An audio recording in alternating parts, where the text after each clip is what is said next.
नमस्ते। चलिए आज बात करते हैं यस बैंक के लेटेस्ट फाइनेंशियल रिजल्ट्स की। देखते हैं कि ये नंबर्स आखिर बैंक के फ्यूचर के बारे में क्या कहानी बता रहे हैं। तो बैंक की तरफ से जो ऑफिशियल अनाउंसमेंट आई है वो तो एक बहुत ही पॉजिटिव टोन सेट कर रही है। मतलब सब कुछ बढ़िया चल रहा है। पर सवाल ये है कि क्या सच में पिक्चर इतनी ही अच्छी है?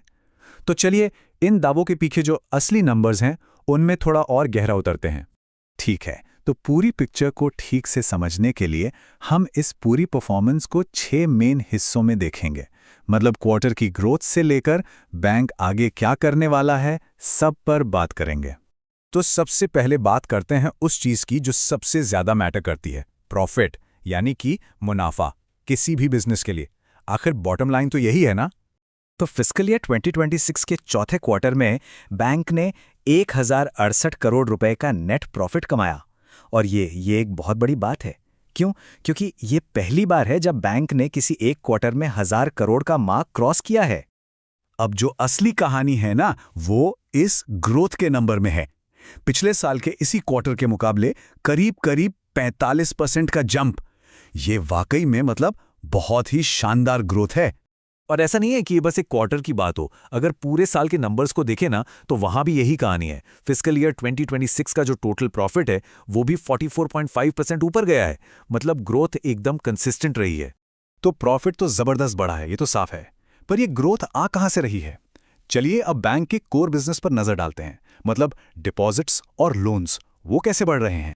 बैंक के जो टोटल डिपॉजिट्स हैं, मतलब वो पैसा जो कस्टमर्स बैंक में रखते हैं, वो अब 3 लाख करोड़ रुपए के एक बड़े माइलस्टोन को पार कर चुके हैं। ये बहुत बड़ा नंबर है और कहीं ना कहीं ये कस्टमर्स के बढ़ते हुए भरोसे को भी दिखाता है।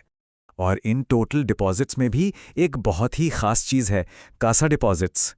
इसने भी 1 लाख करोड़ का क्रिटिकल लेवल पार कर लिया है। तो सवाल यह है कि ये कैसा डिपॉजिट्स इतने इंपॉर्टेंट क्यों होते हैं? देखिए, आसान भाषा में समझें तो ये बैंक के लिए सबसे सस्ता पैसा होता है। करंट अकाउंट और सेविंग्स अकाउंट का पैसा। तो जितना ज्यादा कैसा बैंक के लिए उतना ही अच्छा, क्योंकि फिर वो कम लागत पर ज्यादा लोन देकर ज्यादा प्रॉफिट कमा सकते हैं। तो ये नंबर बढ़ना बहुत जरूरी है। ग्रोथ तो बहुत अच्छी बात है, पर वो सस्टेनेबल भी होनी चाहिए, है ना? किसी भी बैंक की लॉन्ग टर्म स्टेबिलिटी इस बात पर डिपेंड करती है कि उसकी हेल्थ कैसी है। और हेल्थ का मतलब है उसके लोन की क्वालिटी कैसी है। तो देखते हैं कि येस बैंक इस मामले में कैसा कर रहा है। तो बैंक की हेल्थ को मापने का एक बहुत बड़ा पैमाना होता है नॉन परफॉर्मिंग एसेट्स, यानी एनपीएस। आसान भाषा में कहें तो बैड लोन्स या डूबे हुए कर्ज। मतलब वो लोन जिनके वापस आने के चांस कम हैं। जाहिर सी बात है, कोई भी बैंक चाहेगा कि ये एनपीएस कम से कम हो। और ये टेबल ये एक बहुत ही अच्छी कहानी बता रही है। यहां साफ साफ दिख रहा है कि ग्रॉस और नेट एनपीए दोनों ही पिछले एक साल में लगातार कम हुए हैं। और ये अब 2020 के बाद से अपने सबसे निचले लेवल पर हैं।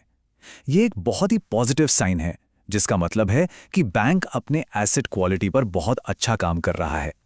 ठीक है, तो बैंक का अपना रिपोर्ट कार्ड तो काफी स्ट्रांग दिख रहा है, पर मार्केट के जो एक्सपर्ट्स हैं उनका क्या कहना है? चलिए देखते हैं कि ये जो नंबर्स आए हैं वो एनालिस्ट्स के अनुमानों के सामने कहां टिकते हैं। और ऐसा लगता है कि एक्सपर्ट्स भी काफी इंप्रेस्ड हैं। एक एनालिस्ट का तो कहना है कि नतीजों ने सिर्फ मार्केट की उम्मीदों को पूरा ही नहीं किया, बल्कि उन्हें पीछे छोड़ दिया है, मतलब बीट किया है। इसका सबसे अच्छा एग्जाम्पल है अर्निंग्स पर शेयर, यानी ईपीएस। मार्केट को उम्मीद थी 28 पैसे की, लेकिन बैंक ने डिलीवर किए 34 पैसे। तो ये एक साफ साफ एक बड़ी जीत है। तो प्रॉफिट तगड़ा है, बैंक की हेल्थ भी सुधर रही है। तो अब आगे क्या? येस बैंक का फ्यूचर प्लान क्या है? चलिए इस पर एक नजर डालते हैं। बैंक के जो एमडी और सीईओ हैं, उनके बयान से साफ है कि फोकस अब लॉन्ग टर्म सस्टेनेबल ग्रोथ पर है।